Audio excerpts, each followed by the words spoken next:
দাদা তোমার কি হুঁশজ্ঞান নাই? সামনে ঈদ আর কয়েকদিন পরে ঈদ, আমার যে মার্কেট করে দেওয়া লাগবো, তোমার কোনো হুঁশজ্ঞান নাই? মার্কেট করে দেবে, আজকে যাবো চলো। মার্কেটে যাবো? তুই কি রোজা আসলি? তুই সারা মাসে তো একদিনও রোজা থাকিস না কে? আর তুই মার্কেট করবি?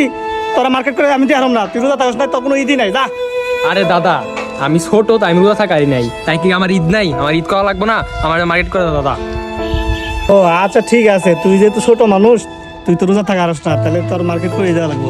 আচ্ছা মার্কেটে যাবো, তোর কিন্তু তোর কি তুই কি নিবি মার্কেটে? এ দাদা আমার শার্ট লাগবো, প্যান্ট লাগবো, চশমা লাগবো, মানি ব্যাগ লাগবো, একটা ঘড়ি লাগবো। সে ঘড়ি আছে, এটা সিঙ্গাপুর থেকে নিয়েছিল, সমস্যা নাই। আমার একটা আন্ডার ওয়ার্ল্ডের বক্সার লাগবে, ঠিক আছে দাদা? আচ্ছা ঠিক আছে না, তাহলে উঠতে আমার সাইকেলে দিতে। চলো চলো।